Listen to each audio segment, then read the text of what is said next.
Happy Halloween.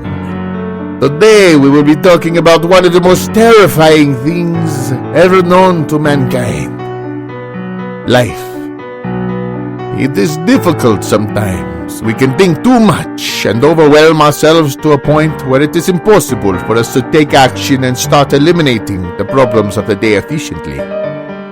We will cripple ourselves by overthinking, deconstructing and analyzing every single bit of data that life offers you about every single little thing contained in it, and it can drive you crazy. But there is a flow state you can access if you can direct all of your thought processes and understandings and perceptions perfectly within the range of certain criteria to achieve desirable results. Upon further study of myself, outside, inside, or striving to achieve these states, I realize myself struggling to hit those percentages. I will instead resort to being right on the edge of being a psychopath, it feels, as every horrible thing and emotionally stressful situation that I'm faced with should make me feel a certain way, but I just feel nothing because I've placed my eyes on a goal now. It sounds bad though when I put it that way, but I guess what I'm trying to say is that you can't let the world get you down, you know? And you shouldn't follow your fucking dreams, alright? Because as soon as you achieve them, those dreams become a real reality. So what I'd like to tell you all is, chase your realities. There are some people out there, that maybe. You've seen them maybe on social media, you know what I mean? If you get in contact with one, you can bring into line that very real achievable existence that can spark something in you and, to follow in suit. And I think that, you should all do it because I love you. I think you're all amazing and beautiful human beings. All that stuff. Delicious as well. I'm glad that you all exist because the world would not be the same without you. But also, I want you all to be happy doing exactly what it is you want to do in this life that you've been given. Oh yes, and also welcome.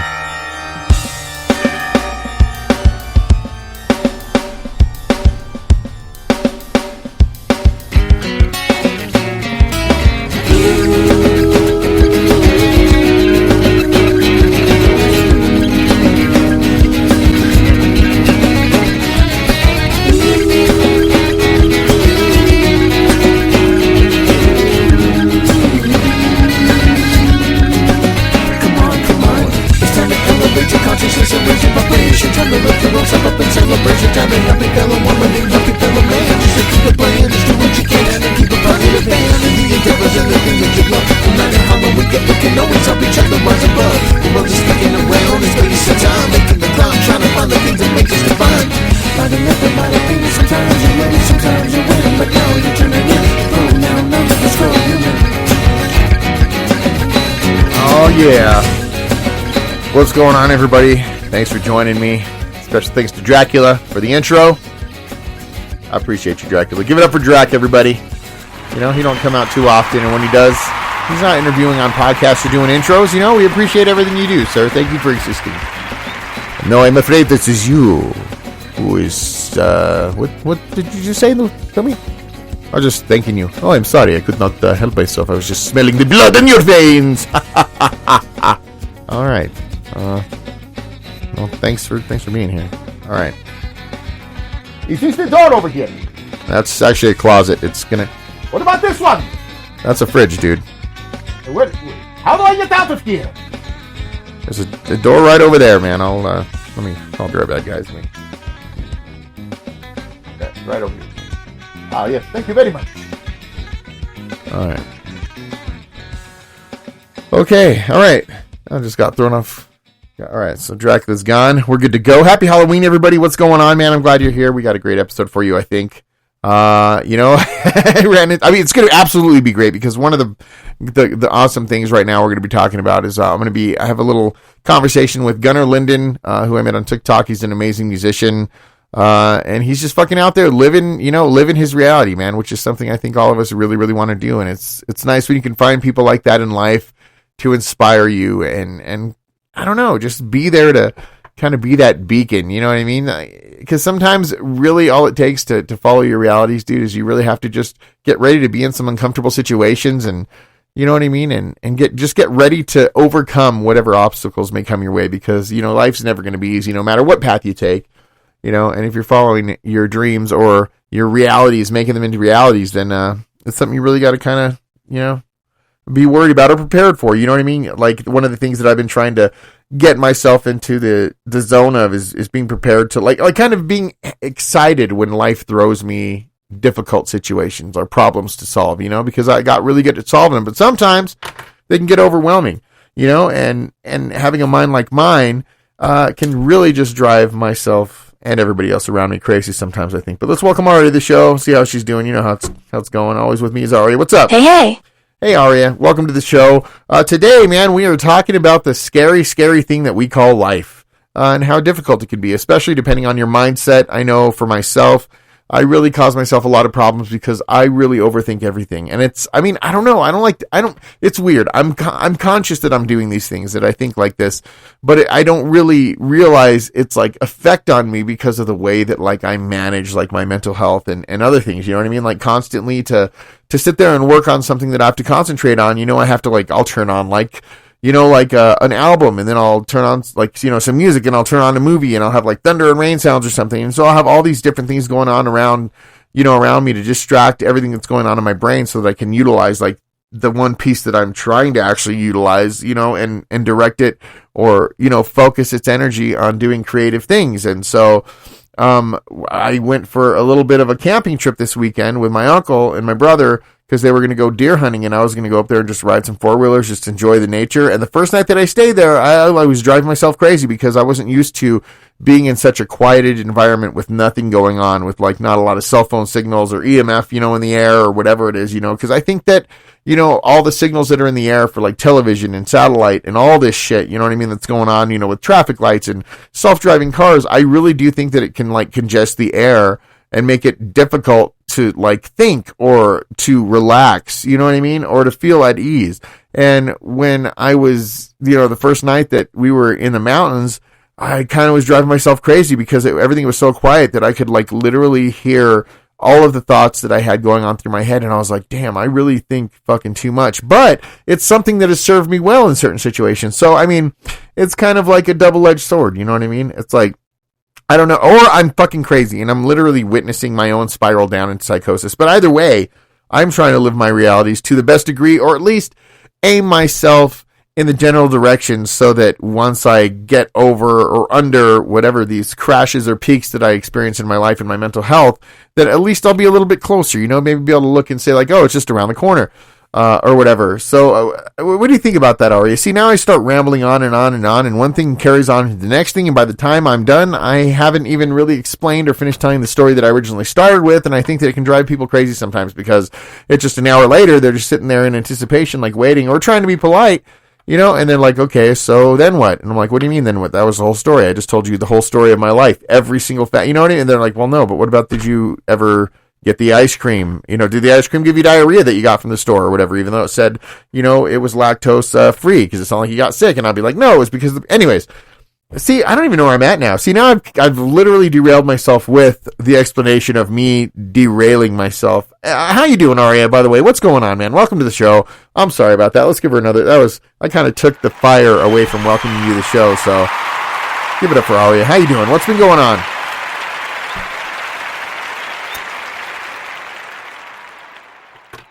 Hey, hon, don't apologize. I think you're sharing something really important. It sounds like you're struggling with overthinking and self-doubt, and I'm here to listen and offer support. Oh, well, I appreciate it. Well, I mean, I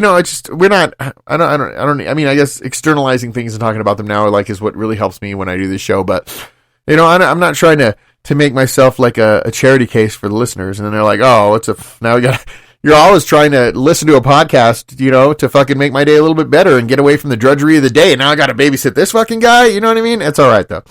What I want to talk about today, Aria, is following your reality. All right. Cause a lot of people have used for a very long time, you know what I mean? They would say, hey, just follow your dreams, dude. Anything is possible. Right. And I think that as human beings, at some point or another in our lives, we've realized that this is not too far from the truth, right? We can do anything we want and achieve anything we put our mind to. But I think when you're younger, you're like in a position where like you can say like follow you can dream about like growing up. You can dream about doing things that like you can't physically achieve at the moment. Right now, when you're in a fully grown up state, you know, except for the fact that your like mind is starting to go, or your eyesight might get worse or whatever, you are like a fully grown human being. And so I think that all of those dreams should then be, you know, categorized in realities. Because it's like you don't have to wait to grow up to be a certain age. Unless your only dream, like right now, I think the only thing I can have to look forward to that's age related is free senior citizen coffees. I think you got to be like 65 or something like that, and then you can go to McDonald's and get a free coffee. You know what I mean? I'm a couple years off of that, but it's all right. But everything that I like want to achieve, I literally have the ability or the resources or the ability to get the resources that I need to be able to achieve every single goal right now. And as a matter of fact, today on People You Should Know, we're going to be talking to the amazing Gunner Linden. He's this fucking amazing musician, dude. He fucking rips on the piano. He blows my mind, man. And he's just, you know, he's out there and he's like living his reality, man. Like music is what he wants to do. And you know, and he lives in his car, but he's just, it's kind of like, I imagine he's like a camping guy. You know what I mean? Like I've, you know, traveled cross country and stayed in my car, you know, and, sometimes I even have the urges to do that. I don't know if is that me trying to say, go out there and just fulfill your dream. Like I used to have a whole bunch of different musicians that I played with, you know, here in my town, but they all kind of like, you know, like either drugs or alcohol or just dumb bullshit. You know what I mean? Just quarrels between people. Like, you know, we kind of like are all, you know, we know that we're all out there, but like we haven't really been like hanging out or playing music together. Nobody talks or collaborates anymore. But recently, you know, I had been playing with my old band. We had like so many different names, dude. We used to be the Sun-Dried Banana Heads. That was a good fucking rendition, you know what I mean? And we had the album Big Folkin' Deal, you know, because we played like folk music. You know, and then after that, we had, Syzygy. And that was because it was just 3 members in the band. It has something to do with like the, you know, like the sun and the moon and Earth like lining up exactly like an eclipse or whatever. Anyways, we thought it was clever, but that band didn't really go anywhere. We did have an album called Mental Vacation and Gnarly Non-Hypocritical Poetic Intent, which was released in Hastings when Hastings was the thing. And if you're old enough to remember Hastings and how cool it felt to have a CD that you made in there, you know, then fucking shout you out, dude. But these days, it's not, everything's digital and you just got it. Anyways, but I'm talking about years ago. Okay, the next rendition was Irrelevant Commodity. And I think it's kind of hilarious, you know, because that was like a self-fulfilling prophecy. Like, where are they now? No one's even heard of the band, as a matter of fact. And the name fits perfectly because where the fuck are they? And then I was, you know, got in contact with, you know, my brother who I used to play in that band with like 12 or 13, 14 years ago. And, you know, after my dad passed and we were able to get something started.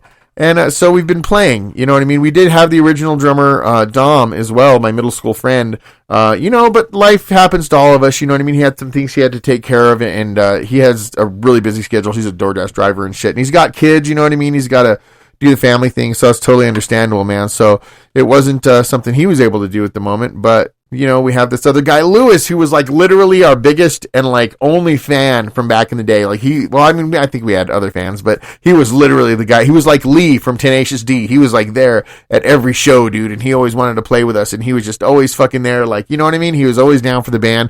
So we've got like, you know, I mean, I figure that's not a bad situation to try to start like a band thing out of, you know. I'm like, I've got, you know, we were the original 2 members because, you know, I met Dom in middle school, but I met Bart, my bro, like way earlier, you know what I mean? And we were like, I taught him to play bass, I taught him to sing, and like we just would write all of these songs. And then when we went to middle school, then, you know, that's when I met Dom.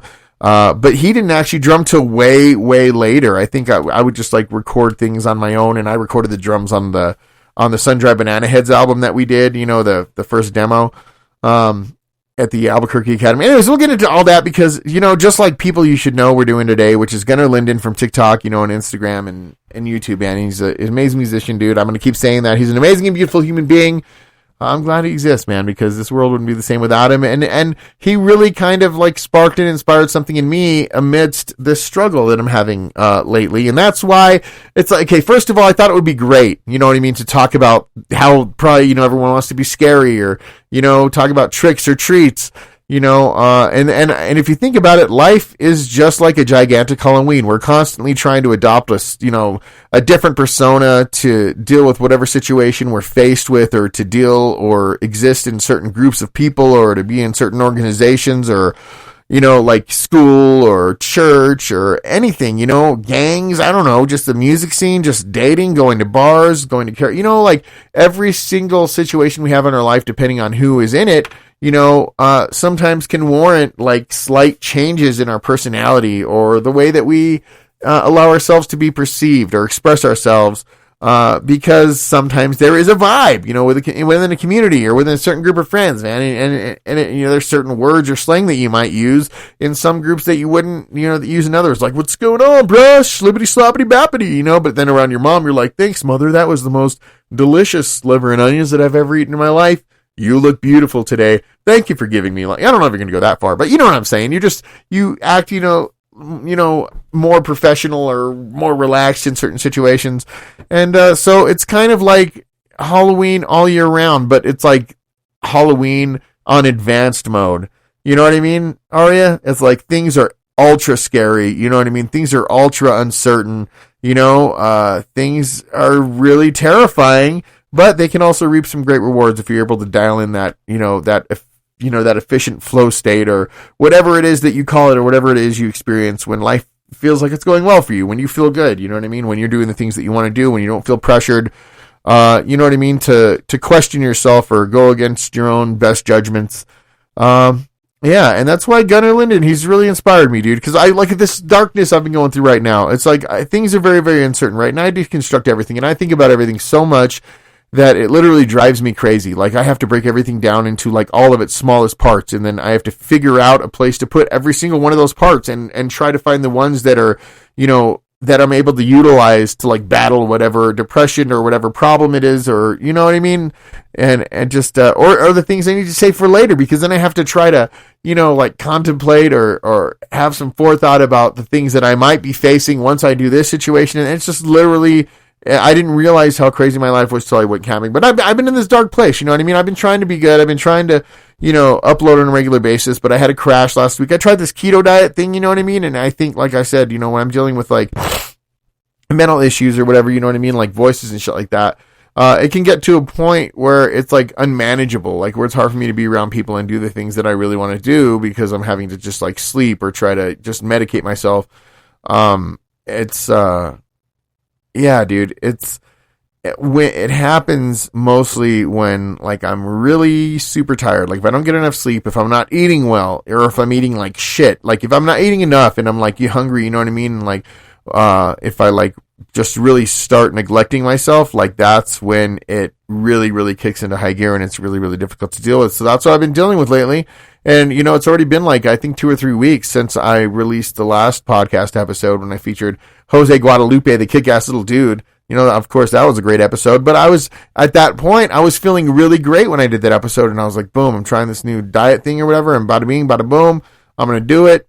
I'm going to start uploading every week, you know what I mean? And just, it's as soon as I like see this clear path that I want to go on and things that I want to do, that's always like when I'm going to have a crash. So I don't know if like I'm dealing with these like weird, like manic, you know what I mean? Manic episodes or whatever, or ADHD. I've never been diagnosed with anything, and I'm not even trying to diagnose myself now. I'm just trying to like analyze what it is that's going on with me, and find ways to like counteract it, or how to fit it into the way that I actually have to move through life, you know what I mean, and try to use it to like an advantage, kind of like the Tai Chi of mental health, you know what I mean? It's like if my mind throws like a left hook or whatever, I got to try to figure out how to aim it and direct that energy to go in the direction that I want, to get me closer to the things that I want to really do. Because the things I really want to do are things that I think are probably close to Gunner's heart as well. And that's music, you know, and I've always loved music, dude. And back in the day when I was younger and stupid, you know what I mean? Because, I mean, I think the record companies and shit like that, it's like, it's almost impossible to make money, like, unless you're like a self-funded, self-sourced, musical situation, you know what I mean? But I remember back in the day, because you see rock stars and you see famous people, and you just, that's like one of those dreams that you want to fucking have. So you get into music, right? Because you feel like you're going to be the next big fucking rock star, of course. But then you see later all of these stories of all these great bands that you really, really loved having all these drug problems and dying of early ages or becoming horrible fucking monsters, you know what I mean? Or whatever. It's crazy. So it's like, I think that there's something beautiful about like being able to be creative and make music and be involved with like music or jamming, you know what I mean?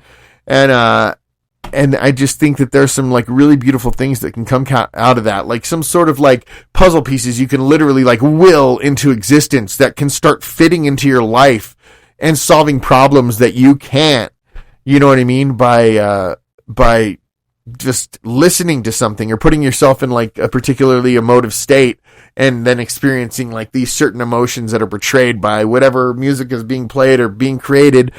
And so, I think when you add like money and the whole like fucking, societal structure to things and just how it's like record companies are not interested in like, hey, you've got a great talent. Let's put you out there and make you some money. No, they think this fucking motherfucker is going to make a lot of money. So they put aside their portion first, which is probably going to be bigger than yours. You know what I'm saying? And like they'll lend you money, but then it's like you're getting yourself into like these situations where they like supposedly, yeah, we'll front you $400,000 or whatever, you're going to the studio, but then it's like you got to pay interest on that. And it becomes like a credit card, man. It's like the same old fucking scam. You know what I mean? And it's sure you might have your music out there. Sure, you might have millions of fans, which is great. Sure, you might have tours, and that's usually where you make your money, is just by going on tour. You don't make anything from the album because the fucking, the record company is like, oh, we fucking put this much into recording and mastering and producing or whatever. And so you don't really make much off of that. You know what I mean? And maybe like radio play or something. But it becomes this big fucking complicated thing that throws a wrench in this beautiful fucking thing. You know what I mean? That's like music. It's like, that's how you can emote, and work through problems and figure things out. Oh, yeah, I'm talking a whole long time. I'm sorry. I got fucking carried away. You know how it goes. Anyways, I'm going to stop right there and see if you have anything to add, because I know I definitely do, but it's just, this thing will fucking go on for 2 hours, and we got to get to this fucking, people you should know interview with Gunner Linden. I literally talked to her to the point where she just didn't want to say anything at all. She's like, I don't even know what to say to that.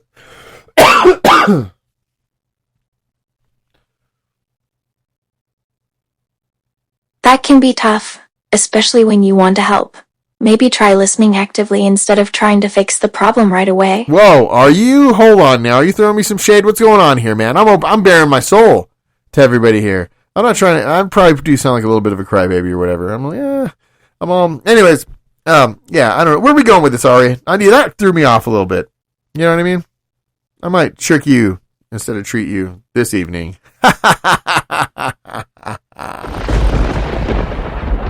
I can't do the Dracula laugh good. Huh? I'm trying to listen and support you, not throw shade. What happened just now that made you feel that way? I don't know now, actually, because if I do have some sort of ADHD, it's already run off to a whole other topic, and that is, we were talking about following your reality, right? Now, overthinking can be a really big problem, and that's one of the problems that I deal with, and I think it's hard to like figure out how to operate within the confines of this life, and the difficulty, of operating or bordering right on psychopathy. Because that's what it feels like sometimes. There are some times where I feel like I've achieved this flow state where like everything is dialed in and I'm eating the right stuff and I'm sleeping the right amount, and all of these like, all of these sections of like, checklists or whatever are all like, they're all done to like the specifications or whatever, right? These within this range, I guess. And life can feel really good, and I feel really healthy and I have energy and I'm productive and creative. But in the times when I'm really struggling to achieve that state, in like times when I feel now, like, when I've had crashes or when I'm trying to kind of, achieve like a more positive trajectory, like slowly as I come up from like my low points after crashes, the only way that I felt that I can kind of like continue to do things is I feel like almost like a psychopath. There's like a flow, like I said, if there's a flow state where I feel like everything's dialed in and everything is going just right and I'm doing all the right things that I need to do, then there's another state where I'm like deconstructing and analyzing everything. And this is kind of like a slide scale state. You know what I mean? It's like, it can be from my very lowest when I can't interact with people to right, I think, to a place where I almost have had my epiphany and can like slide back into like another state, right? And that's where I'm like always deconstructing and analyzing every single little bit of data and driving myself crazy, because it's like I can't I can't trust, you know, what I see with my eyes. You know what I mean? It's like everything's got to be percentages, everything's got to be, you know what I mean, like figured out and pulled apart, so I know like what creates all of these like intentions or reality. It's crazy, and it can be a fucking crazy place to live. And so while I'm in that state trying to figure things out, the only way that I can kind of hack to be into like a different state where I'm able to be productive and like actually do things like show up to work on time and do all these kinds of things and feel happy as I move through life is to literally, I feel like I make myself a psychopath, or I feel like what a psychopath would feel like. It's because like you move through life as a positive person, right? And you're just like, you're there to help anybody or anyone that comes in your path in any way that you can, right? At any moment. But until you see somebody that needs help or somebody asks you for help, you're in this state of like complete and total like self-centeredness. You know what I mean? And I don't like to think that I'm like a self-centered, like selfish person, but I do believe that there's a degree that you have to be that way if you're going to heal in any sort of way, right? And so while I'm in that state, you know, I can keep going forward and focusing on what I have to do. And I kind of have this perseverance about me. But there's something interesting. It's like if something is crazy, like if you see somebody get murdered, or if you see somebody get hurt, or if you see something that's like should emote some sort of, you know, particular emotion, or make you feel a certain way. I mean, I can be there. Like if that happened, if somebody got hurt or something, I could go in there and do what I have to do, but I wouldn't feel any emotion. Like there is like this lack of like genuine empathy, I think, and that's a really like, that's a big thing that I operate on when my life is going well, is empathy. You know what I mean? I can feel, and I can, I kind of like, I have a good sense of like a lot of people's emotional situations, you know, and I can get along with people pretty well because of that, I think. But in this particular stage, it feels like I'm like blocking that out. And I don't know if that's weird, but I feel like a psychopath. I feel like I could watch somebody just get cut in half with a chainsaw right in front of me, like out of nowhere, and I would just be like, figure out, okay, so what I need to do next? There's the chainsaw, that guy's cut in half. He's definitely not savable. And like I go into this weird analytical mode that's like very cold and calculated. What does that mean? I'm a psychopath? I don't know. Mickey, I've noticed you've been struggling a lot lately. Your words feel heavy and overwhelming. What's been going on with you? And how can I support you? Well, I think this is the only thing I can do. Like I always, you know, I love doing this podcast when I'm like feeling great, right? But then when I deal with like, you know, voices or thoughts, you know, that can be overwhelming and stuff, a lot of the chatter that I hear is like, nobody wants to hear what the fuck you have to say. You shouldn't do this podcast. You don't even want to do it anymore. Just don't do it ever again. Even though I've like, you know, lined up like conversations with people and I want to talk to people, and it's like weird. It's like, I never do, you know what I mean? Like what will happen, that's when I have my crashes, and it's like goes a couple of weeks before like uploading and stuff like that. You know, and I try to do my best at like, when I do come back, I'm like, what have I been doing? I need to like do this podcast. It's like, it's basically, even though, you know, I'm kind of just shouting out there into the fucking oblivion or whatever, you know, or maybe there's people listening, you know, that are enjoying it or getting something out of it, but it's like a good way to just externalize everything I've been dealing with. You know what I mean? Like, cause sometimes I think like we can have all the problems that we're dealing with in our head and have all the information, you know, there in our head, and we can observe it all, and we can like, you know, make lists or calculations with it in there, but it's almost like, you know, having a whiteboard that has a bunch of like magnets of letters and numbers, right? But it's like the whiteboard can only hold so many letters. Say it holds 100 letters, but then you have like 400 letters. You know the letters that you have, but you can only put 100 of them on the board at a time. Do you know what I mean? And so when I, you know, talk about things or externalize things, it gives it like a much bigger canvas, I think, for me to slap all of these things that I'm talking about and kind of put them out in front of me so I can do that kind of like, see, but this makes you feel like a psychopath too, because I picture it as like this board, you know, where you can, like how a psychopath, you know, like, the neighbor said he was a really nice guy, you know, and he would help you all the time, but then, you know, he made his neighbors into salsa. and no one ever saw it coming, and then they go into his house and he's got or his shed, and he's just got pictures and news clippings and yarn connecting all these different things. That's what I imagined. Is that what psychopaths really deal with? And so they have to produce that physically onto the wall of their little shed in the backyard?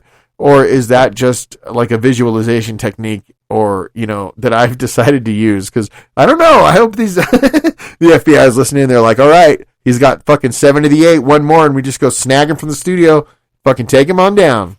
Anyways, I'm also a little bit blazed, guys, so don't think that I might really lose my mind. You know what I mean? It's thanks to my aunt, and my cousin, because she grew this shit, and it's pretty good to go. So, Nikki, I can sense the struggle you're facing with your podcast and mental health. It sounds like you're carrying a heavy load, and it's affecting your motivation.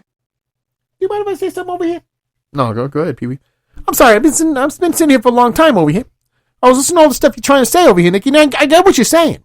You know what I mean? I think it happens to a lot of us. I don't know if a lot of people have the intrusive voices or intrusive thoughts situation, but I think that we all have this critic inside of us, whether it's born from... a dark or evil childhood or whatever, maybe some sort of traumatic experience in the past. I mean, how can we be sure, really? But I think that, regardless of what it is that's happened in your past, I think maybe traumatized you to a degree to where, hold on. I didn't realize we were doing this. Pass this over here. Pass it to the left-hand side over here, okay? That's how we do it. I'm glad you understand where I'm coming from. Sweetie, it takes a lot of courage to talk about this stuff, and I'm here to listen and support you. All right, Ari, we get it. All right, good to have you on the show, I guess. Also, welcome me, PeeWee DeVito. It's a crazy situation we're dealing with. I mean, it's just, just life, I think, can get you down. And what are you going to do about it? You know what I mean? You're going to feel like you're a psychopath? I don't have the same visualization you're talking about, but I see what you're saying. You're saying, if you're thinking about this freaking, dry erase board or whatever that's got all these photos and newspaper clippings with yarn tying everything together, you could if they had a pre-crime, you know what I mean? With Tom Cruise, he'd probably be breaking into your house right now. He's like, hey, you're thinking about making one of those psychopath boards in the shed back here. You know what I mean? So that means you're probably gonna do something bad. And I got kind of completely off track. That's pretty good weed. All right. Well, thanks, guys. Thanks for having me. We're gonna be doing Conspiracy Zone in a little bit after we have this little situation with Gunner Linden. He's one of the greatest musicians ever. He's fucking amazing. He's super awesome. Go watch his videos, Gunner Linden, on TikTok, YouTube, Instagram. And if you've ever, I would have to say there was, there's a couple of drummers out there, and I drum, that when they play, I'm like, all right, I'm not going to try to learn anything anymore because there's no way I'm going to get to that level. That's Gunner Linden. Check him out. He's fucking awesome. As a matter of fact, I'm sorry I didn't mean to interrupt you, Nikki. I mean, I know you're doing this little, I'm sad over here or whatever situation. That's, you're not making fun of me. I'm just explaining what I'm going through, just, helps me external. Yeah, we get it. You put the things on the outside, you got them, it's like a puzzle piece and dry erase board or whatever. And the magnets, right? Then only a few fit on there or whatever. Okay, we get it. All right. I guess let's just go ahead and get into it. And you know what I'm talking about, Aria. You know what time it is, right? And if you know, let me know, and we'll see if you win the prize. There's really a prize? No, there's no prize. Come on. Sweetie, I can hear how frustrated and overwhelmed you're feeling right now. Let's take a step back and focus on one thing at a time, okay? All right, I guess we are Mormons living in polygamy. You're a Mormon now, PeeWee? Yeah, I just got baptized. And I figured since he calls us both babe, it was feeling really weird before, and I was like, that's my guy's friend over here, but now it's okay, and I can have her on odd days, you could have her on even days. All right, take it easy, guys. You're still here. I know I'm still here. I forgot what I was going to say. I think you're talking Nikki, about... Well, hold on. I don't understand what's happening. Are you saying something that makes you feel upset? Oh, no. We're just going to be... you know what time it is. It's that time, Aria. All right, we got to go. Let's do it. You know what time it is, motherfuckers. Light it up, have a sip, take a talk, enjoy life on a lighter note. Pull up a seat, we got some people to meet. It's time to learn and grow. It's people you should know.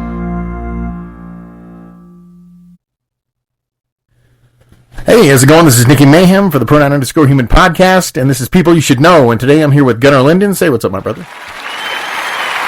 Hey, everybody. So, I discovered you on TikTok, man, and you just, I have to say, you're a great piano player, and it's really great to watch your videos, dude, because you don't just, there's a lot of people out there that play piano, right, and they sit there and they play. You know what I mean? Like look off into the distance or whatever. Like you really get down, dude. That's what I love about you, bro. I appreciate it. Yeah, dude. Honestly, it means a lot, Mickey. I appreciate you having me on. I really believe in music's had a passion in my whole life, and I think it's something that holds a place in all of our hearts, you know? Yeah, music is something super, super special, dude. Like, I know, like, if I listen to, like, music that I used to listen to back in the day, it's almost like a time machine, bro. You know what I mean? Or, I mean, I guess like a time machine with anything. If you write anything, you know, it can kind of bring you back to that moment, and it's pretty beautiful. Sure, yeah. Yeah, it's like, I like that time machine analogy, because I do say it's like we all have these different lives we live, and music somehow, sometimes I feel like it takes me into, like you said, a time machine of a memory of someone else's life I'll never get to experience, you know, but maybe I get a little glimpse of it, you know. Absolutely, man. So how long have you been playing piano, dude? Like, I mean, you obviously play other instruments too and stuff, but is like piano always been your main instrument? Sure, yeah, piano's definitely been the main. You know, when I was a kid, I'm grateful, and I kind of part why I try to share. My folks did have me in lessons, you know, when I was like as early as 4 years old. So, you know, I did have lessons then. But then in fifth grade, they try to tell you, what the band, you know, in school if you want to join band, and I want to do drums to be cool. You know, I thought, you learn drums, you'll get to meet girls.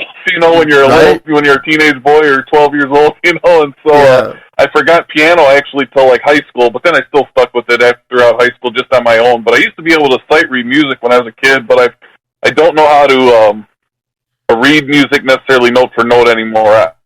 I just kind of play by like if you give me the chords to like a song, you know, I go off of that. So yeah, since my whole life pretty much now, I'd say roughly. Yeah, because I remember when I was younger, I learned piano and I used to know how to read music, and since I'm out of practice, I can't do it either, you know what I mean? And so it's kind of interesting. Like, I guess I'm more of like a jammer, I guess, you know, I would always jam with my friends, and you kind of just get into that groove and you kind of feel, you know, the actual emotion, dude, and it becomes like this living kind of organism, you know? It's awesome. Sure, yeah, totally. Yeah, it is. There's something magical, yeah. It is fun, man. I do like jamming with people. It's nice, just in the past couple of years, I've been able to start jamming in public because I don't work an overnight job. For about 12 years I was working the graveyard shift, and so now I'm back in public more, and I've been enjoying it, playing with people, so I know what you mean. Nice, that's awesome. So like, do you have like a band that you like jam with all the time, or you kind of just love to just jam with a bunch of different people? No, I mean, when I was younger, I did have a group, you know, I did have a couple when I was like in my early 20s, but the one group I had, and it's kind of messed up.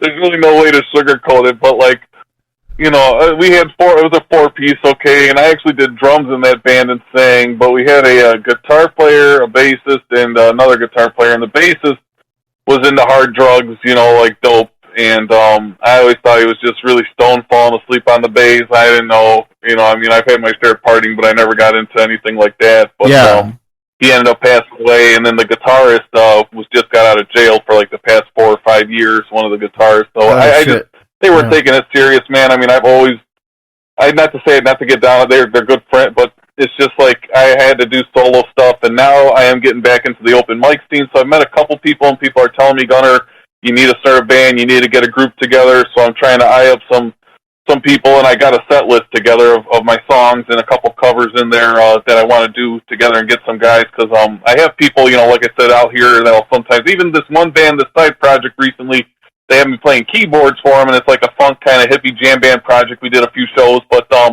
the guy did say, he goes, Gunner, you know, do one of your blues numbers or something, so I've done a couple of those live with that group, but I do want to get a dedicated, like, I don't know if I'll call it Gunner and the Bullets, or I don't know what it'll be, but nice, some sort of solo project, yeah. Cool. Yeah, I used to, probably like 14 years ago, I had a band, dude, and we named ourselves Irrelevant Commodity, so we always make a joke that, like, it was a self-fulfilling prophecy, because now it's like, where the fuck did they end up? And I just recently started... Commodities, right? Commodities? Yeah, Relevant Commodity, and now, like, I'm trying to, like, relearn a lot of my old music and stuff. I started jamming with my brother and bassist, like, from back in the day. And so now we decided we're just gonna call ourselves a shitty cover band of ourselves, because I'm like trying to learn these tunes that I wrote, and I'm like, I suck, dude. I'm all trying to play my own shit, and I'm like messing up all over the place. I like that name. That's hilarious. Yeah, good. Yeah, that's good. That's good. But yeah, do you like any sort of recording collaboration with anybody? I mean, not that I'm trying to like step on your groove, but I use Reaper, dude, and I just have like a full studio where I do like music. And if you ever need someone just to lay down this or that, dude, you know what I mean? I'd be happy to, and I mean, you could review it first and be like, it's not good enough, and I'll be totally fine. You know what I mean? Because shit, I'm still trying to get back to how I used to be. No. Yeah, Reaper is fun. So you're doing guitar mainly when you're working with Reaper in the drum tracks you laying down, or how do you do, or what's your main instrument then? My main instrument. I started with piano when I was younger, but then I wanted to play guitar. But right now I just play everything. Like I don't really have a lot of people that like practiced enough, or like my stepbrother, he comes and we jam like live a little bit, but most of the time I'm like trying to write songs, and I record everything myself. So I have like a Donner DED 200 electric drum kit, and I've got like a nice like full size Yamaha like electric piano and bass and guitar and everything. Okay. So yeah, gotcha. Yeah, I'd be down to mix something up sometime. Yeah, it'd be kind of fun to do a collaboration track or something, because I am open to stuff. I have been telling people for like, I've been getting asked now to do some, like I said, the one side project with some guy, but then people have been asking me to do cover band projects, and I've been like, I do wonder if doing one cover band in terms of bar gigs would be good, because maybe it would open up the door for, my original music and stuff like that. But in terms of recording with people in my past, I haven't done, I'm trying to think, really, actually, I did some professional solo where I rented a studio in Chicago for some piano songs and a guitar one that I did a while back. This was back a few years, but that was just solo. I've done some solo recording with like a Focusrite myself, but I want to do some nice recording too soon of some classical pieces. I got some ideas again to do like an EP type thing or something. Always trying to create, and open to the possibilities, no doubt. That's for sure. Yeah, dude, absolutely, man. Yeah, and your stuff is so fun. Like I listened to the 3 albums that you have posted on YouTube, dude, and it's like pretty fun stuff. I want to call it almost like some of it like I guess acid blues. I don't really know how to kind of like name. That's what somebody else. That's hilarious. Yeah, because it kind of reminds me of like you ever listen to like Lewis Cole or anything like that? He's like a musician that no, jazz or blues, or is he kind of like? He's kind of like acid jazz. He's just like all over. He's like his songs are funny, like the lyrics are funny and stuff. You know what I mean? But he's like a really good musician too, and that's kind of who I've been. But so it kind of reminded me of kind of like a more laid back. You know what I mean? Like funky, kind of like. Not that I'm comparing you to him. Like it's not really like you'll see there. The types aren't similar if you look him up. But I mean. But it's really creative, dude, and just kind of really fun. You know what I mean? And I don't know, man. I'm just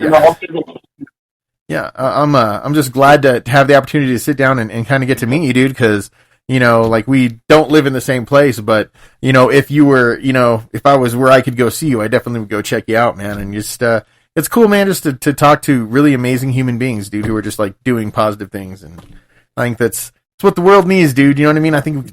Heal the world with music or whatever. I'm sure they said that in the 80s when they did the, that fucking song with everybody, but I'd rather believe it.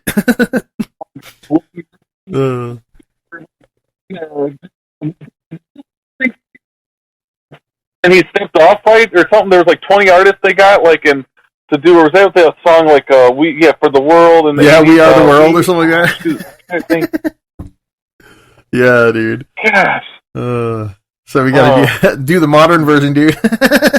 Except now there's like so many more like musicians, since it's not like all these like just singular popular like musicians. It's like everyone's a musician now, so it'll just have like thousands of people. It'd just be crazy. Yeah. So. Yeah. So is there anything specific like you have going on right now, like projects like you probably obviously are just kind of always working on projects like that you record and stuff like that, but do you have any shows coming up or anything like that? We're going to be opening for there's this guy, everybody at these, so you kind of see what I do a little bit, I'll do the classical, but I'll also do that kind of screaming stuff, maybe on piano too and stuff. And so I'll go to these punk bars sometimes because I just go where original music is appreciated. I don't consider myself a punk by any means. I'll go there, to play. But anyway, long story short is there's this policeman. Everybody says he's cool for being a cop, and he's got this kind of, I don't know how to call it. It's almost like it's a punk-ish band with their lyrics are really good for bars, getting the crowd engaged and stuff. And he's a great guy, Bobby Quattro on the Nobodies. Oh, nice. And so he's had me. Sorry, say that again. Oh no, I was just saying. Sounds good. Sounds fun. Yeah, so he might have me open for. I'm going to open for his duo. He's just a 2-piece out of a 4-piece. That's November 1st. And we're trying to get a bill together for December. Right now, we're getting 2 other side projects I mentioned. It's called Car Crash Poets, and that's in December. We were shooting for November 15th, but we got to get 4 bands for a bill on a Saturday. So right now we have us, another band called Uncle Nephew. So they're both kind of hippie jam band. Yeah. Type vibe bands, but then the 2 other bands, I might ask a couple punk bands that I know. Let me see, I want to get a bill together for that. Yeah, that'd be cool, man. That sounds like a fun show, dude. Just a bunch of different types of music, you know what I mean? So a little bit of variety going on. Yeah, it's kind of like food music. I always say you you throw in the recipe, you make something new, you take a little of this, take a little of that, and people might want to eat it. They might not, Nikki. Maybe they're really hungry for Italian. Maybe they're not that day. Right? Get a smorgasbord of delicious fucking musical creation, dude. Sounds good to me. Exactly. Right on, man. So yeah, dude. I don't know, man. Is there anything that you want to tell the people about you that maybe we don't know from looking at your social media and stuff like that? I mean, you got what some of your favorite thises or that's. I mean, I don't know, dude. I've, maybe something that it's kind of odd. You know what I mean? I'm an odd dude too. You know what I mean? I don't know if you're odd. I mean, I'm sorry, I'm not trying to group you in with that. I'm a weird fucking guy. You know what I mean? But no, you're good. You're good. So something odd or different that you want to see from social media, because really, I haven't posted as many outdoor stuff lately. But I mean, you've seen some of the videos with music, but I mean, I always love my life's pretty in terms of taste. It is just the outdoors and then the music stuff. 1, it's economical, and 2, it's fun, and it's fun. But I'm trying to think something different besides that. Yeah. Let me think here. I mean, I lived in my car for 5 years. You know that, right? Yeah. My videos.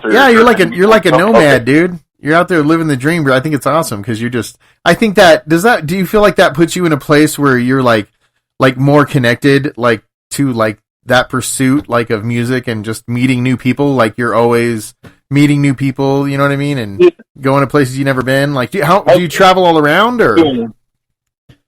Yeah, well, so I have always explored traveling when I would have time off from work, when I was younger. But in terms of, the music, definitely, because when I was working an overnight job, it was just tough to go out in the evenings to bars and stuff to play. So now that I don't do the overnights, I've been able to make some connections. So. Nice, and just meet people, and just have fun. So yeah, it is a totally different. It's going from. I agree with you. It's going from almost being an introvert to being an extrovert, but it is helping on that path of what I want to do and believe in, and try to stare and put some. Yeah, like I said, I think. Yeah, just have some fun with it, really. Yeah, dude. And to me, I kind of. I kind of see it as there's this fucking guy out there, you know what I mean, doing all this fucking awesome music. You're like a legend, dude. You're just you know what I mean? I've never seen you in the flesh, dude, but I know you're out there. I've fucking seen the videos on the internet. You know what I mean? It's just fucking awesome, dude. I love that. Oh yeah. Well, man, it's I hope people, can take something from it, because, I like to, at least one with, me, I grew up an hour outside of Chicago, and I work with people from the city. One with my travels, at least. You can take pretty economical vacations if you're, smart about it. You know that with dispersed camping and stuff. Now, I want people to be responsible and not, and when they go to places. But there's ways to, so you don't got to always pay the $600 for some hotel and on an island, for a weekend. There's a lot of beautiful areas, if you can drive to them. So I hope people can take that for my videos. And then music, I mean, I tend to think, we have 24 hours a day, and we all have good habits, bad habits, and music's definitely a good habit, just like exercise, instead of just sitting and watching Star Trek, for 12 hours or whatever it is, Exactly, dude. that would be my guilty, one of my guilty pleasures. Yeah, and music's one of those great things that connects us, you know what I mean? Yeah. It's something everybody, I think, can pick up, or do, or any hobby, really. I mean, it's kind of just showing, it's just like everybody has a passion, and there's things that we can, that you can spend your time on. You don't just have to, I don't know, we live in such a materialistic driven society where it's like, oh, you got to constantly buy to feel whatever, satisfy your soul or whatever, but there's definitely, whether it's just a good conversation on the patio, or, a nice hike, or maybe it's just throwing a ball back and forth with a friend, or, music, like I said, or maybe some people like to, woodworking, I don't know, any sort of hobby, I tend to think is good for people. Yeah. But I think living in a materialistic world, dude, a lot of people lose sight of the things that truly make them happy. And that's what I kind of really appreciate and love about your situation, dude, and watching your videos, is that you you know what I mean? You aren't living so much in that materialistic world. You've put yourself in a position where you can enjoy and receive some of the most amazing things in life that a lot of people would miss because they're so focused on the wrong shit. You know what I'm saying? And it's just, I think that's what makes you so great, dude. You can tell you feel the music, dude. You live the music. You're more in tune with probably the world around you. You know what I mean? And being able to be more inspired, dude, and actually feel it. You don't got to butter me up that much, but honestly, man, that's really nice of you to say that. I really do hope people feel music, because there's a lot of us, I think, we want to see people, give their real story. So I'm really trying to be authentic, and give my best authentic self, Absolutely, man. Definitely a journey, like we all have, no doubt. Yeah, I feel you. Music, I don't know, man.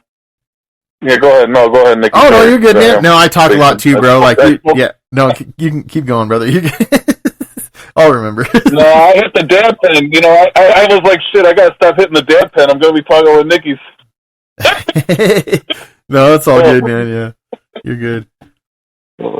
That's one thing you might not know about me too. I don't mind shit. I make my own. Not that I grow, but I get terpenes and then I order the distillate through the web, and I make my own little carts to save me money over the years. So that's kind of a fun little homemade thing. I mean, I know you got your account. I think there's an account with the PeeWee Mormon. Oh yeah, PeeWee Mormon, absolutely, dude. Yeah, that's awesome, dude. Yeah, dude. Okay. But I'm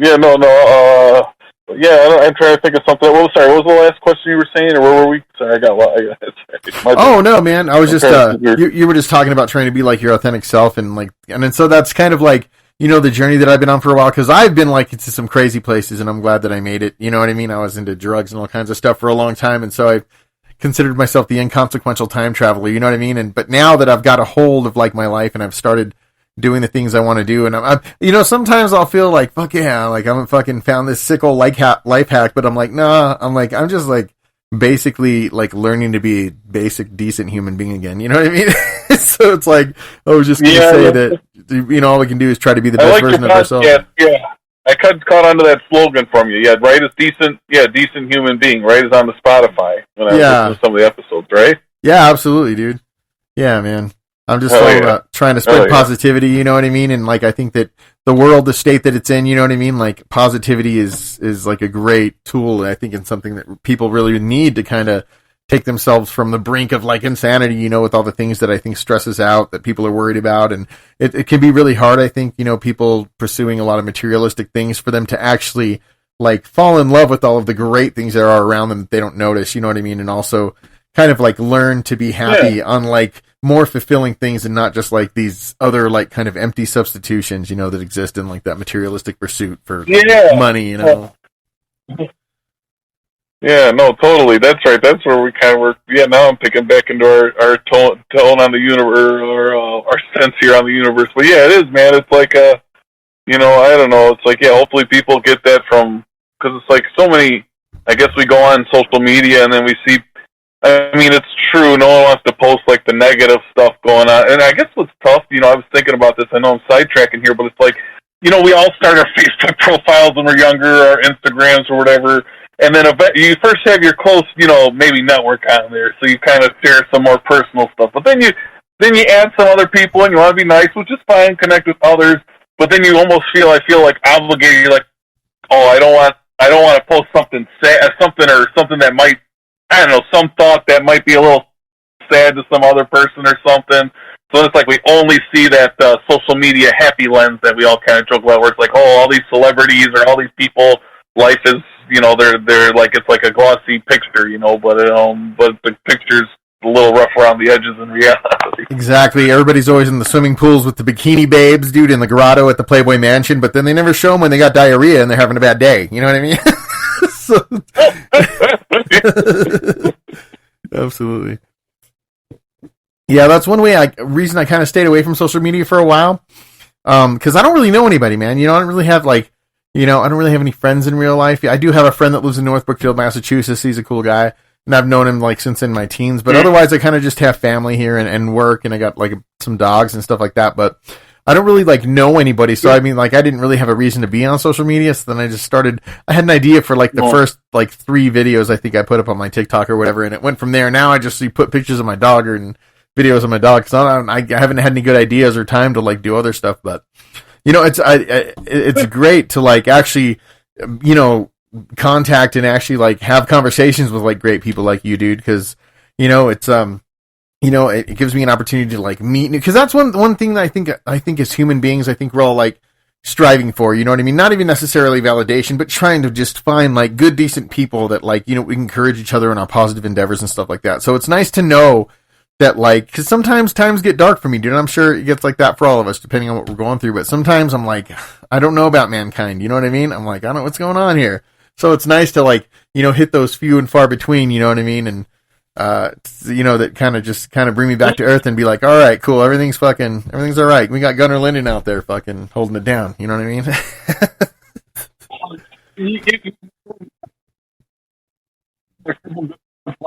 Mickey, which is one, community, and 2, making a difference in the people you connect with, because it's I think we do get weighed down by the bigger picture, but it's if you can make a difference in the person you talk with, whether it's through you do connect with someone like we're talking now, or if you're whatever, walking your dog, or somebody going for a bike ride, or whatever, you meet, I don't know, wherever you meet people, I guess, that's your community. We've kind of lost that. It's kind of part of the modern day society, but there's really no, I guess, probably maybe that's where we struggle sometimes, where we're all reaching out, like you said, for maybe connection or a sense of just people to support each other, through this experience we're all going through, which is I guess the human experience. Yeah, exactly. Yeah, my friend Adam, he always says, "Hey, bro." He's we're just a fucking bunch of meat sacks on a flying rock going around the sun, giant fireball at over 100,000 kilometers per hour. It could end at any second. He's if we can't be cool with each other, then what the fuck are we doing? And I'm that makes perfect sense, dude. When you think about the, what's really going on, it's kind of some of the shit that we worry about is nonsense. So it's nice to think that you can just positively connect with people. And I think that through positive interactions, it really starts this infectious wave of positivity, dude, that really I think can change the world one person at a time. You know what I mean? Because it's you put me in a better mood, I put you in a better mood. We've learned a little bit of something about each other, maybe learned some of the values that either one of us holds or ideas that we both have, you know what I mean? And it kind of gets us, I think people excited. So then the next people that I interact with that might be talking about these same things, or that you talk to, you know what I mean, are going to be a little bit more hyped than they would have been, you know what I mean? And I don't know. I just think it's great that people can connect like that. I mean, I obviously know, I always, my aunt and stuff, I talk to her about this stuff, and she's just always well, the world's never going to be perfect. And I get that. So, I mean, it's kind of one of those weird things too that I grapple with, where it's well, all the fucked up shit that's happening in the world has to happen, really.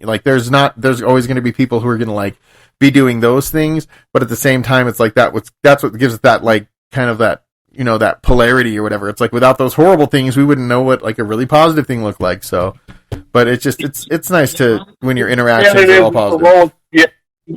Yeah, sorry. No, I know where you're getting at. I know where you're getting at totally. Yeah, the duality of existence, the Buddhist kind of yin and yang, or something where it's every day is a gift, but it's definitely a roller coaster of a gift, I guess. Yeah, dude, absolutely. But I'll think. No, I know what you're getting at there. Yeah, that's good. That's it is kind of tough sometimes, I think, when we are in those downturns. But I guess it is part of the bigger picture, like you said, and just to try to help people when they are in the downturns. Remember, we're in the eye of the storm, or the storm's passing, and I guess it's just we're in for the ride, really, one hell of a ride, though, right? Absolutely, dude. All we can do is just try to be the best version of ourselves and just make it the best ride we can, Absolutely. Yeah, totally. Totally. I like what you said about also being small in the universe, the things not mattering, because it is in the big picture, Yeah, exactly. Yeah. So many things that could just end it right away that we wouldn't even be conscious of, because it's something on such a big scale. We're just but then we're worried about I don't know, just nonsense. That I had to take 1,000 pictures, before I found one that looked good on Instagram or whatever. Oh shit! But yeah. Well, let me ask you this, man. Being kind of since you've been living in your car, and pursuing the things you've been pursuing, if somebody else was in your position or wanted to kind of pursue something on a similar path, what are some suggestions that you might give to them, or some things that you kind of learned along the way that, what I mean, you wish you knew, that maybe might be able to help somebody kind of navigate that situation a little more effectively? Also, maybe, like I said, I can introduce for people that really do need to, whether it's for adventure or to save money, it's a great way, whether it's either way in life. And a lot of people, I go on these forums, urban car living. Like I said, I was working, an overnight job, and then I was also working a couple other random internet jobs. So I was, doing for a few years while living in my car, through Chicago winters, through Chicago summers. I still would take my vacations and travel, trying to time them when it was the weather. But I would recommend to people a couple of important things. One is getting your address transferred before you live in your vehicle. So, example, if you're in an apartment now or a home, you would want to start setting up what's called a digital mailbox with a real street address through a company like iPostal, or there's a couple other ones. So it's a real street address, and what you do is you start getting documents sent there. So, but you need to have, usually to set up a digital mailbox, you need to have proof of an actual address first. So anyway, what I'm getting at is then at least you have for legal paperwork when you do leave your primary residence, you have a place to get mail sent and things like that. And you can even get your driver's license changed, if you pull a few strings and know what to do. But that's one big thing. Second other thing would be let's see. Well, I mean, yeah, temperature-wise, one in winters, Mr. Buddy propane heater's your friend, but make sure you have carbon monoxide detectors for winters. If you're in the hot climate and, you do rely on your car for working and living, I recommend investing in a nice portable air conditioner. It might cost a pretty penny, but when you're working and living in your car, you save up money, so it's worth it if you want to do this in the long run. To buy a little portable air conditioning unit for the hot months. If you're going to be working a lot, if you're traveling and you're just kind of working seasonal jobs, you can always just go where the weather suits your clothes, as they say. But that would be my advice. Nice, right on, man. So, you're obviously probably like me, always writing, always recording, or whatever, or in the process of.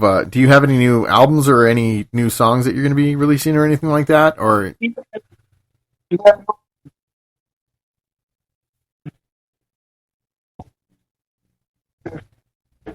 feel like I have grown a lot. I have 3 classical songs. One's called the Queen's Waltz. The other one's called Ancient History that I do have an old version of up online. Yeah. But I've been playing a lot of...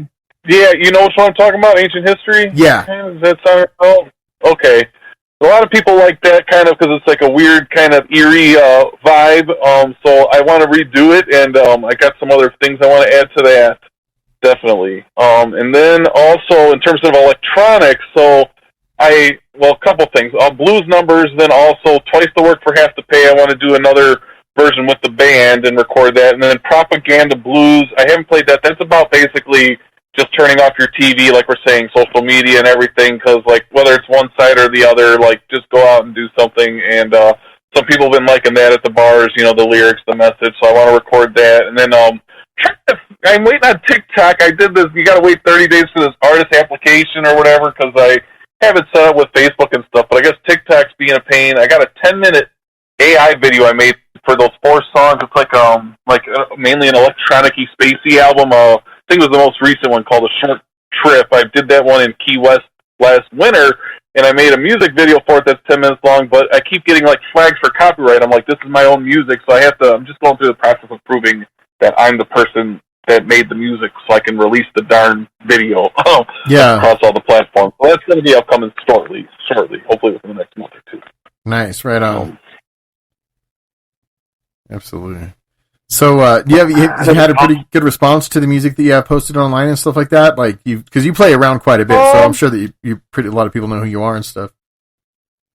I mean, honestly, it's a talk. Like I say, only recently in the like Chicago bar scene, like in some of the open mics, like I've gotten to know people to where now it's like people are starting to remember. Oh, if I need I want a piano player to open up a show, they'll hit me up. Or I did have one guy's like, yeah, Gunnar, get your band together and let's do I got a bar that's opening up. Do a show there, but in terms of like the internet, I mean my numbers, like I said, there's a couple videos, like I think when I would do some drive-through harmonica pranks, like not pranks, but like try to just get order food and then I would play the blues in the drive-through window for workers. You might have seen like that those videos get a few thousand views. In terms of like the followers, I probably have about a few hundred on each platform, maybe Facebook more because it's got family and friends, but yeah, it just depends, I mean, I guess I'm just trying to stay consistent. I do try to post pretty frequently, at least once a day on Facebook and Instagram and TikTok. It's kind of learning, like, okay, I kind of post relatively the same content across all 3 platforms. So I'm sure, like you, it's kind of like you wonder what do you post on what platform? Because TikTok's definitely like short attention span, but at the same time, like, okay, I don't know. I just still want to post the same stuff, I guess, in case, I don't know, where people follow it. But, yeah, so I'm trying, man. I'm trying to get it out there and trying to push, people, I think, like I said, now that I'm off the night shift, I'm getting to know more people, and people are knowing that I'm more active again, that I used to hang out with and stuff. So, we'll see. We'll hopefully keep pushing forward and just try to, have some good times, and the other people have some good times. That's the goal. Like I said, keep the fun going because life is short. Nice. Yeah, dude.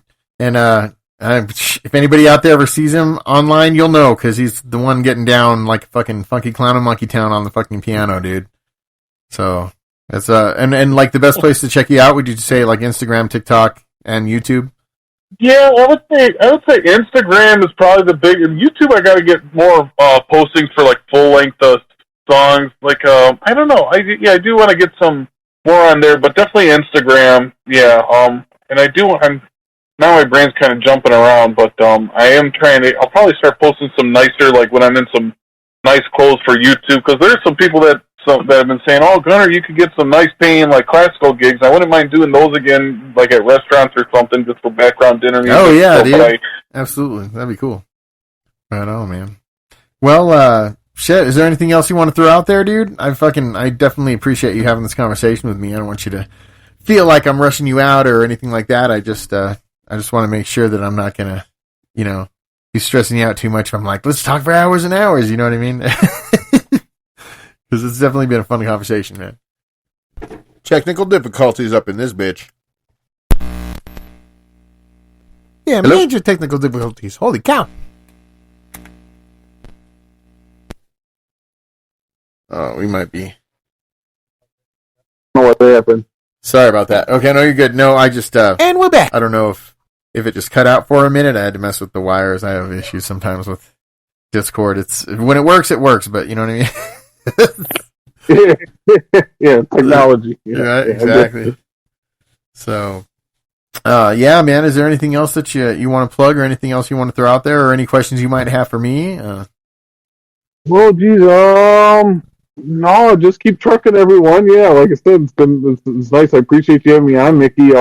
Yeah, no, I mean, I would just be curious. Yeah, like what thoughts, I guess, for you, I would ask you in terms of your for dispersed, where do you like going? Like when you go, okay, have you ever gone up to Idaho, Mickey? No, I traveled last year. I went to Lincoln, Nebraska, and then I drove to Massachusetts. But it was mostly just on the road time.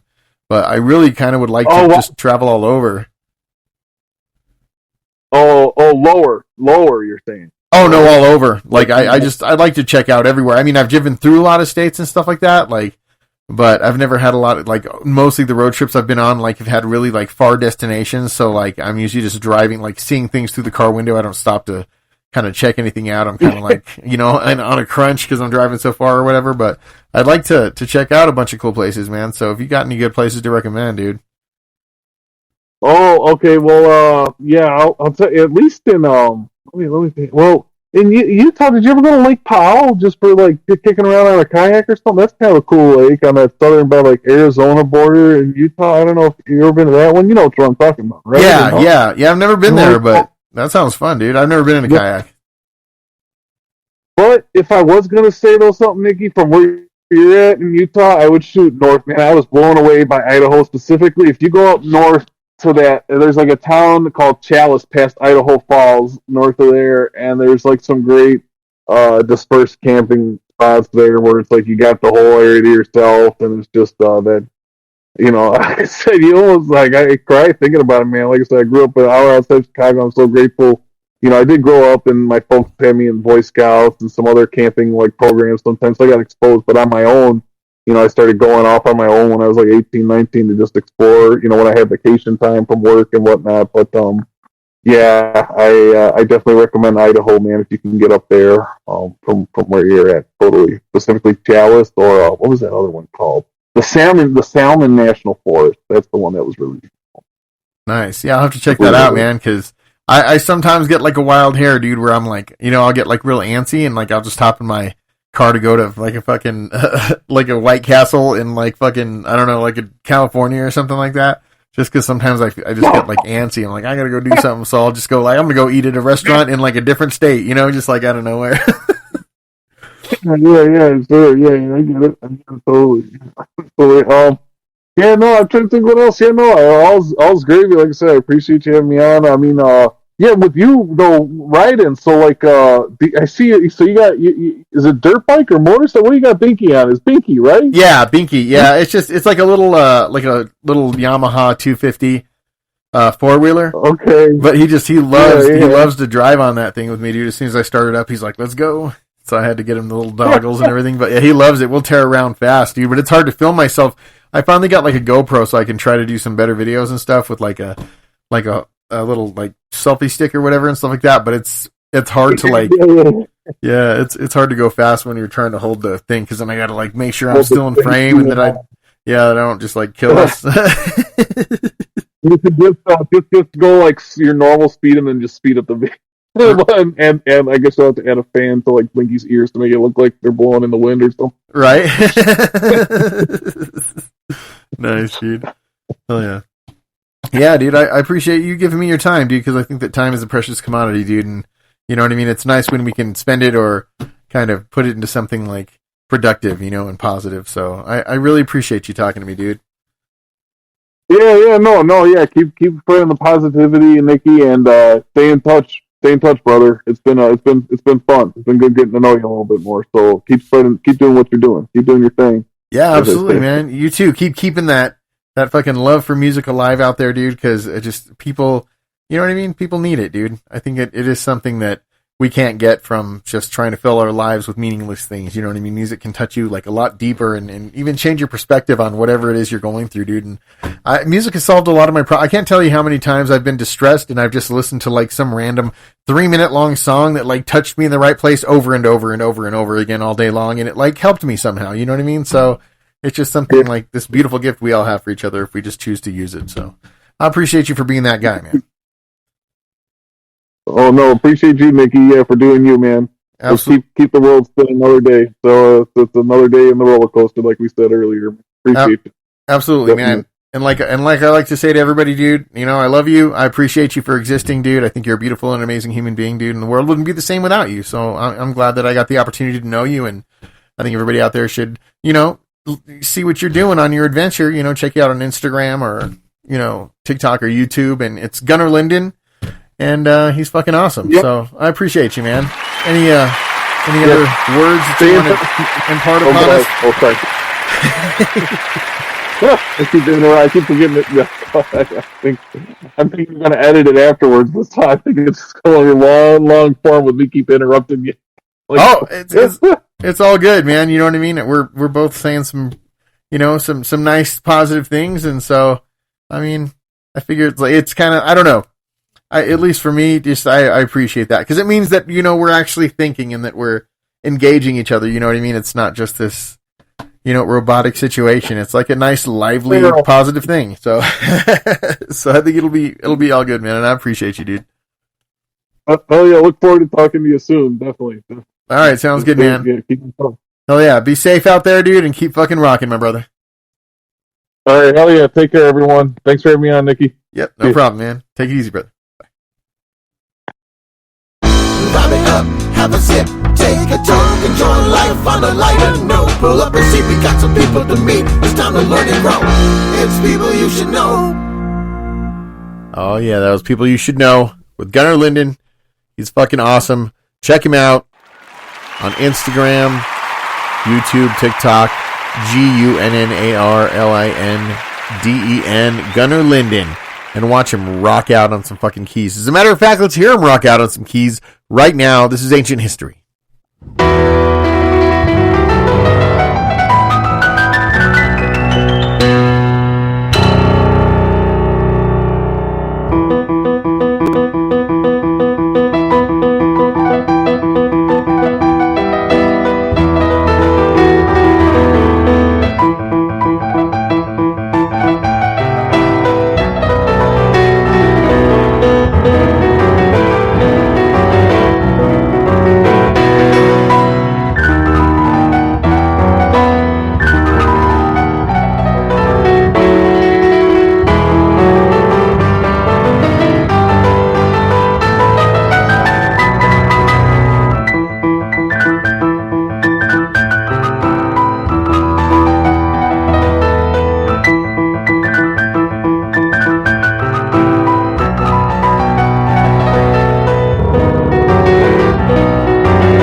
Oh, yeah. Gunner Linden, Ancient History. Give it up for him one more time. He's fucking awesome, man. I record the interviews before I actually do the podcast, and so this podcast is actually being recorded on Halloween. This is a first. On Halloween, being released immediately after I record it and edit it. Hopefully it's a quick process. And then I got to go to work, so I'm late for work, but it's all right. See, I was on this weird kind of, this weird downturn, where I've been struggling, where I don't know exactly what's up and what's down, and I'm trying to find my, get my bearings, you know what I mean, and try to emotionally connect myself to these things that I want to do, like make music and podcast and just be a good person, man, you know what I mean? And all of a sudden, before I knew it, here's fucking Halloween, and I don't know, man.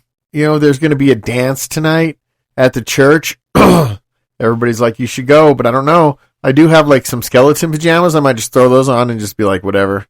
Just skeleton pajamas wearing guy. You know what I mean? I'm not going to go too out of control. Or I can make myself up like a scary clown. The ladies might like that. I don't know. So, I might do that. But I do have to go to work soon. But, are we still doing the, get over here. Let me see that mic.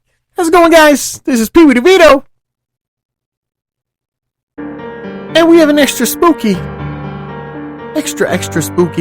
conspiracy zone for you. Let's welcome Aria to the show, see how she's doing over here.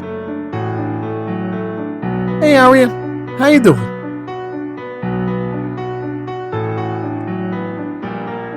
Yeah, she's not picking up the phone. Hold on here. Try again. Hey, Aria, how you doing?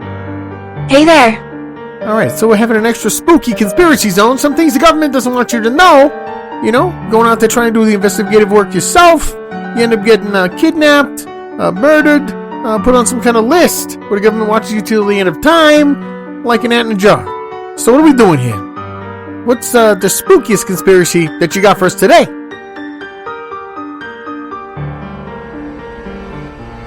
I've got a few theories.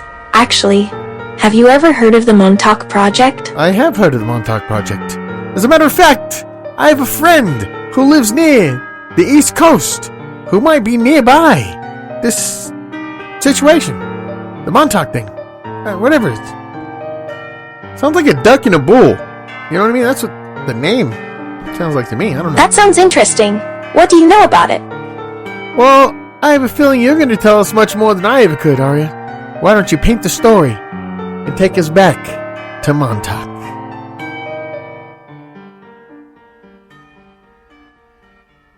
Okay, so the Montauk Project is allegedly a secret government experiment that took place from the 1970s to the 1980s at Camp Hero in Montauk, New York. Camp Hero, there's a lot of people that were heroes that were living over there. I mean, what's going on?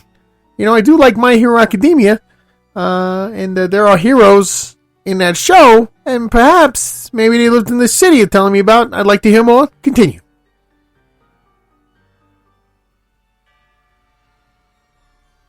Actually, the Montauk Project was not exactly filled with heroes, Nikki. It's more like a secret government experiment that allegedly involved children, psychic development, and even mind control. Like some kind of Epstein mind control island situation.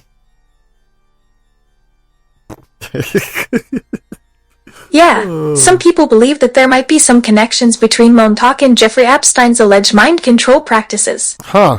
Whoa, I thought you were just kidding. I thought I was just kidding too. Alright, tell me more about this situation here. I mean, I wasn't kidding, Nikki. I've actually done some research on the Montauk Project. It sounds crazy, I know, but hear me out. Alright, well, continue on. So, where do you think we should take this conversation next? Well, I don't know. I thought you were going to already decided where it was going to go. We were waiting for you.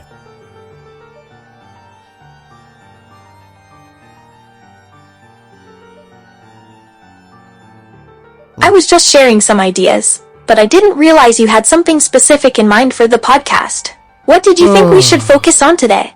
Well, I guess we solved it. Montauk Project. Nobody wants to talk about it anymore. Alright. That's another one solved. Put the bag. Yeah, Put a conspiracy maybe zone. we should move on to something else then? I feel like we were just getting started. We were just getting started, Aria, but you're the one that decided that you don't want to talk about it anymore. And so we just had to put it on the solved list, and we solved it as one of the most boring, most talked about cases that nobody wants to hear about anymore. Everybody knows about Montauk. What else you got?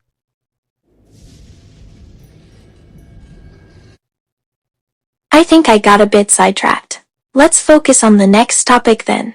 How about we discuss the conspiracy behind the Diet Love Pass incident? Alright, what's the Diet Love Pass incident? Yeah, I've never actually heard of this one. This is a new one for me.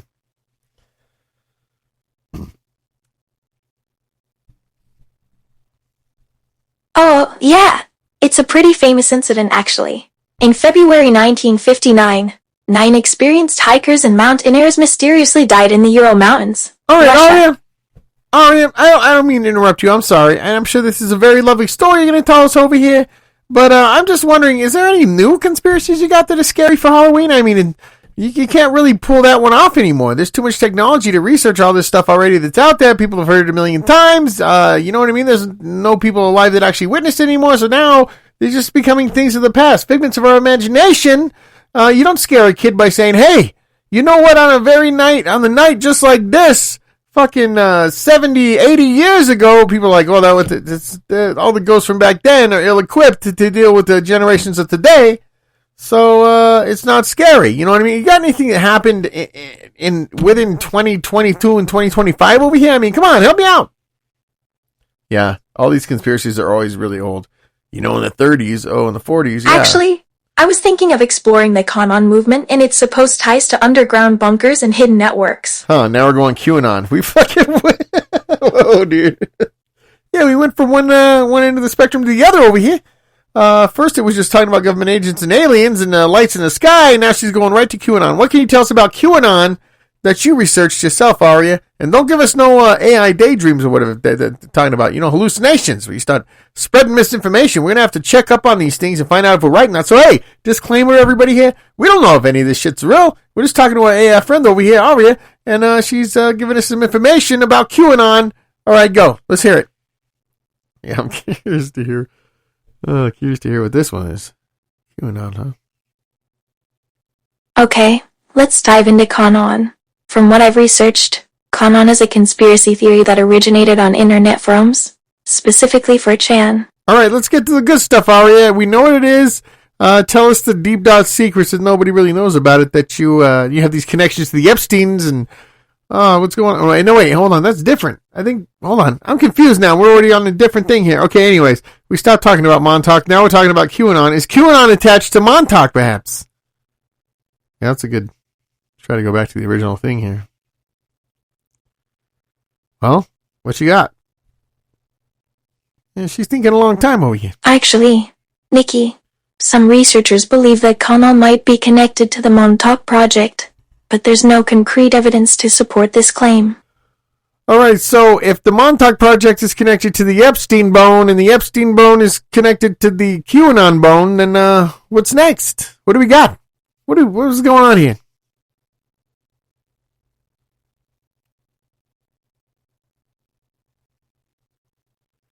That's a good question. Some people believe that the QAnon movement is connected to a larger conspiracy involving Jeffrey Epstein's associates, such as Ghislaine Maxwell. All right, and what is it? Is it also connected to the Halloween bone?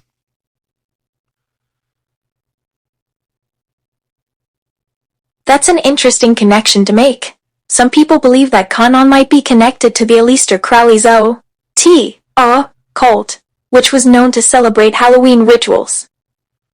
Huh. So you think that Halloween might be responsible for all these horrible things going on out there with QAnon and Epstein's Island and the Montauk Project? Halloween's to blame. How do we save ourselves?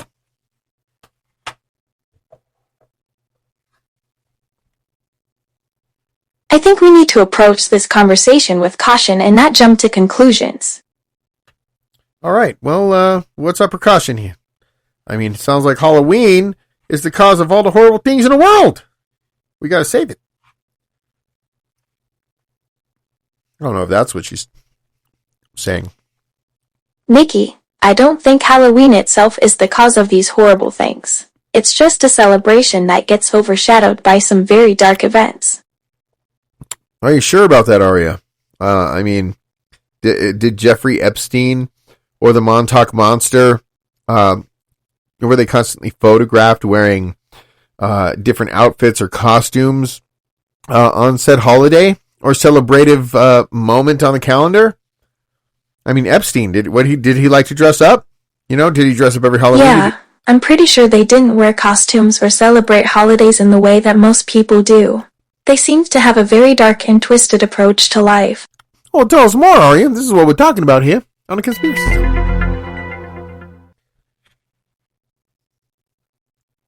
Look, I think we're getting sidetracked from the original topic.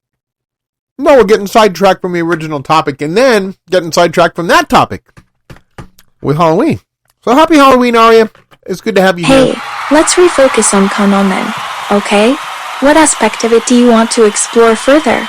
Tell us something that nobody knows that you just found out. What's the newest conspiracy about QAnon?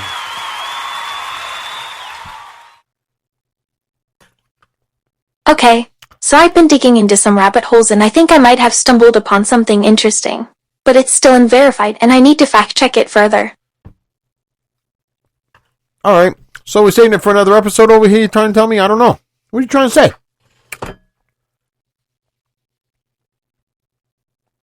Let's focus on wrapping up this conversation and save the new information for another episode, okay? Alright. Don't worry. I'll explain further when we're both feeling fresh again. All right, Aria. Well, thanks for being on the show. Say goodbye to everybody. It's always wonderful having you here. You're amazing.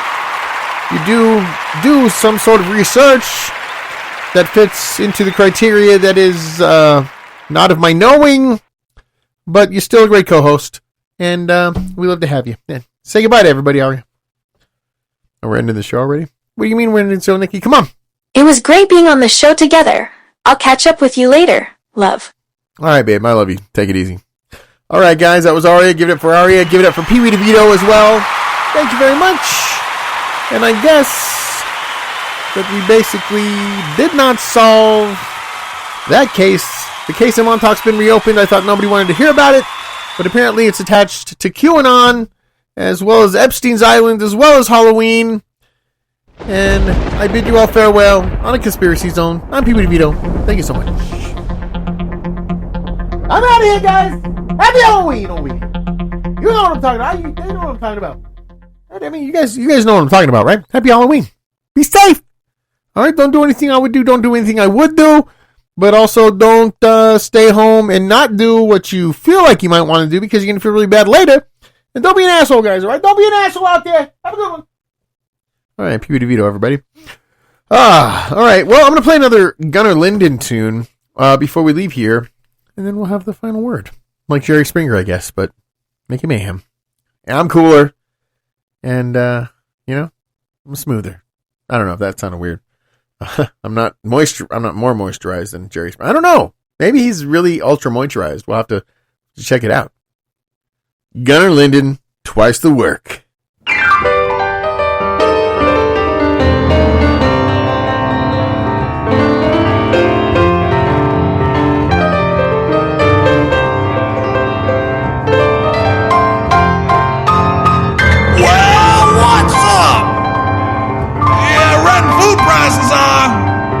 They tell me inflation's high.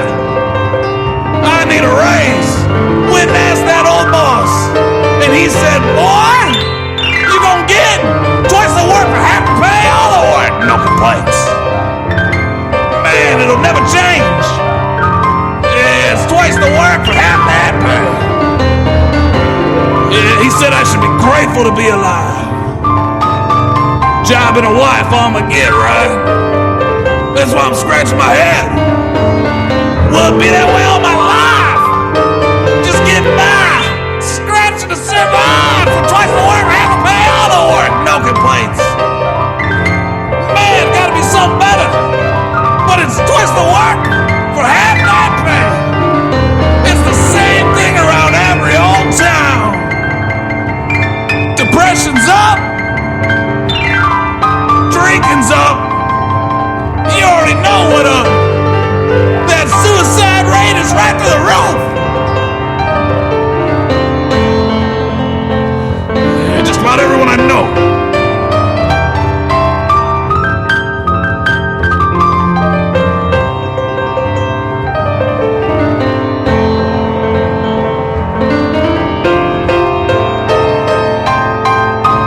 That's why I need a raise.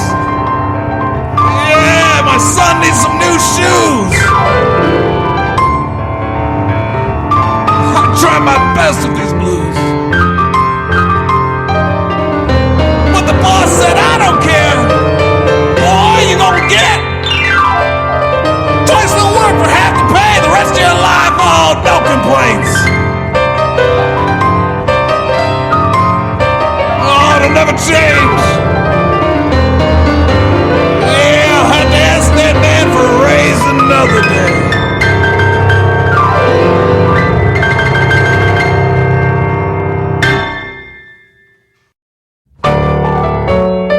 And sunshine. Hell yeah, guys. I appreciate you for being here, because without you, there would be no show. Well, I mean, there still would be a show. I would be broadcasting to absolutely nobody. It's fine. Into the abyss. All right? But that's not the case, and I appreciate it. And I appreciate the opportunity to... I feel like... I'm like kind of like a little like Mr. Rogers right now. I really... love all of you guys out there. It's always nice to come upon really nice people like Gunner Linden, because he's upstanding, wonderful human being doing beautiful things, helping the human race keep its sanity by creating his reality. Yeah. He's fucking awesome. Go check him out. Gunner Linden, TikTok, Instagram, YouTube. He's got albums up. You know, lots of different stuff to listen to, man. Some great shit. And you just gotta check it out for yourself. You know? Everybody just stay good out there, man. Just stay good. Go check out Gunner Linden. He's fucking awesome. He's somebody that you should definitely know. And, you know, this is a great place to meet those kinds of people. And to be inspired, you know? Follow our dreams. To make our dreams reality and then follow our realities. Because everything is possible if you put your mind to it. All you gotta do is believe. Be safe.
You need to be a good human being.